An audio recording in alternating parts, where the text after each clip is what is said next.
Nous avons été invités à l'ouverture de la première école de jeux vidéo en France, j'ai nommé l'eSport Academy. Et en compagnie de Miss Popcorn et de Scred, nous avons été à Nantes rencontrer l'équipe encadrante.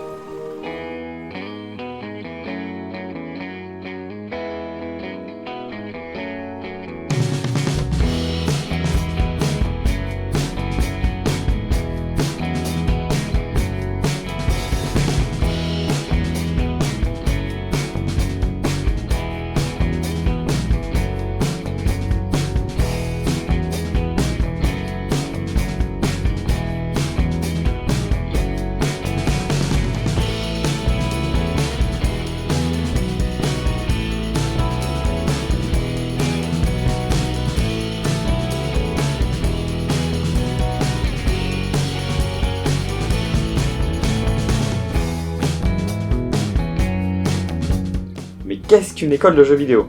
Quels en sont les débouchés? Eh bien nous allons voir ça tout de suite, mais avant, une petite interview sur les péripéties de Scred. Comment tu t'es réché tout à l'heure?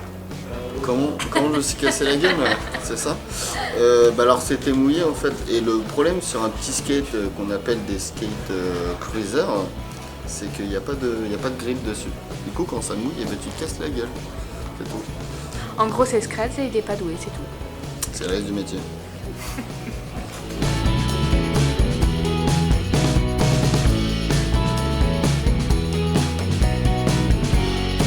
Miss Popcorn a donc interviewé Elena, l'une des responsables de l'école.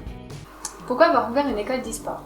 On a ouvert une école d'e-sport, donc l'eSport Academy, parce qu'on s'est rendu compte avec Cédric, avec Fabien et Jean-Noël, à travers nos différentes expériences professionnelles et personnelles, à travers différents dialogues avec des professionnels de l'e-sport, qu'il y avait une réelle attente, une réelle demande de la part de ces professionnels qui sont constamment en recherche de personnel qualifié, de joueurs vraiment pros, capables de jouer correctement, mais aussi de se présenter, de savoir jouer avec des équipes.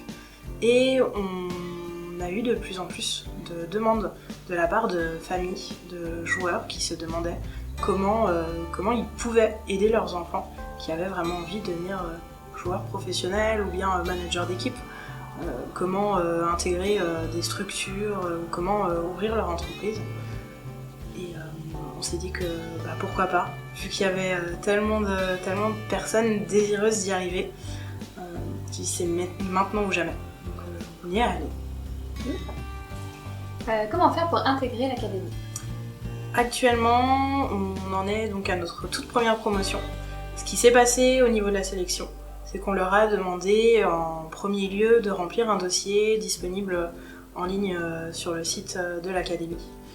Dans ce dossier, ils devaient parler d'eux, donc se présenter, nous expliquer quel était leur jeu, leurs compétences, et nous expliquer aussi pourquoi l'e-sport les intéressait, et nous parler un petit peu de leur projet professionnel.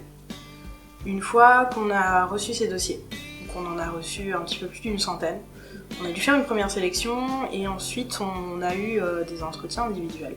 Donc soit sur place, soit via Skype, ce qui nous a permis d'avoir un contact un petit peu plus poussé avec chaque élève. Donc on a posé pas mal de questions sur les élèves, sur leur motivation, sur leurs envies d'avancer. Et on a aussi fait très attention à leurs résultats au niveau des jeux sur lesquels ils souhaitaient progresser. Lorsqu'ils souhaitaient se lancer dans l'aventure de joueurs semi-professionnels voire professionnels. Ouais, pas utiliser un niveau minimum requis. Oui. Quel programme proposez-vous aux élèves? Alors actuellement, on a autant de théorie que de pratique. Ce qui va se passer, c'est que donc ils ont des cours du lundi au jeudi soir. Le matin, c'est très théorique, donc ça va être de la communication interne, de la communication externe, de la gestion de projet, de la psychologie, de la sociologie, du marketing. Et l'après-midi, vous allez avoir des sessions intensives d'e-sport où là ils vont soit jouer si leur projet professionnel c'est d'intégrer une structure ou une équipe de joueurs professionnels, soit apprendre à monter des projets et à les gérer. Si ils choisissent par exemple d'être manager ou bien d'ouvrir un barcraft, ou encore de commencer à comprendre comment on crée et on dirige des événements tournés autour de l'e-sport. Combien de temps dure le cursus? Actuellement, les 17 élèves qu'on a, ils sont inscrits au cursus qui s'appelle Full XP Camp. Ce cursus dure 9 mois.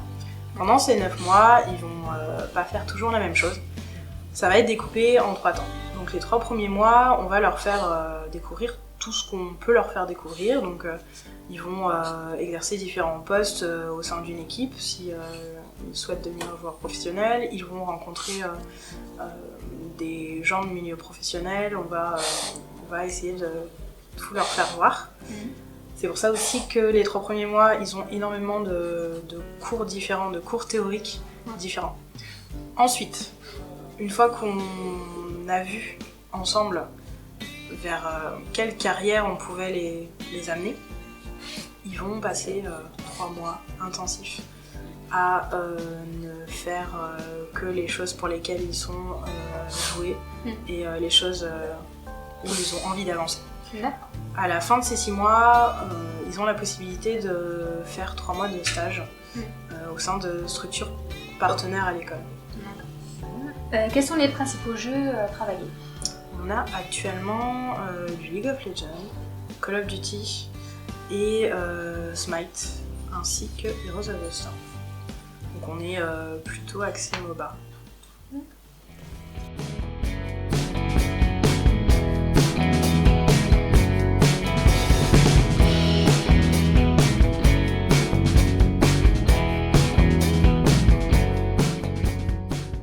Nous avons également rencontré des élèves pour en savoir davantage sur leur motivation et bien sûr leurs projets futurs. Comment avez-vous connu l'école? En faisant des recherches sur internet, parce que j'étais fortement intéressé dans le milieu de l'e-sport. Et vu que j'avais fait pas mal de résultats positifs lors de certains tournois, je me suis dit que ça pouvait être une chance. Moi j'ai découvert l'école par le biais d'une association, c'était le désert bus de l'espoir qui se passait à l'école 42, c'était via un stream.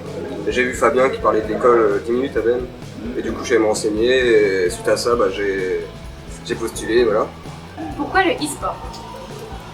Parce que c'est une passion avant tout en fait, et de faire une passion un métier, c'est un rêve de gosse. Et du coup, si en découvrant peut-être des métiers ici, pourquoi pas travailler dedans et apporter je sais pas, mon savoir-faire que j'acquérirai ici et de développer l'e-sport en France. Et pour ma part, alors c'est un milieu que je trouve qui évolue vachement depuis 10 ans. Et en fait, c'est pareil, je traîne dedans depuis que je suis tout petit, je suis dans la compétition depuis 7-8 ans et je sais pas vraiment encore ce que je veux faire, soit joueur pro, soit amener ma petite pierre à l'édifice dans l'e-sport, mais quelque chose qui tourne autour et pareil, pouvoir vivre de ma passion, c'est ce que j'aimerais bien. Quels sont vos objectifs après le cursus? Moi d'abord j'aimerais être organisateur événementiel, c'est comme ça que je pense qu'on pourrait faire évoluer plus le sport. Et maintenant ici on va pouvoir apprendre plusieurs choses à la fois, donc peut-être que je vais me spécialiser dans autre chose, on ne sait pas encore vraiment, donc je verrai par rapport aux cours ce qui me plaît, ce qui me plaît pas, et là je ferai un choix. Moi dans un premier temps c'est pour être joueur professionnel, donc sur Call of Duty Black Ops 3 sur PS4. Après ça, si ça fonctionne pas, ce sera pour être organisateur événementiel ou travailler dans le milieu e-sport. C'est vrai que c'est très ciblé, mais à la fois c'est très vaste. Donc on va apprendre à découvrir des métiers qu'on ne connaît pas forcément. Et pour l'instant c'est ça, c'est le genre professionnel dans un... Le meilleur objectif que j'ai, c'est le genre professionnel.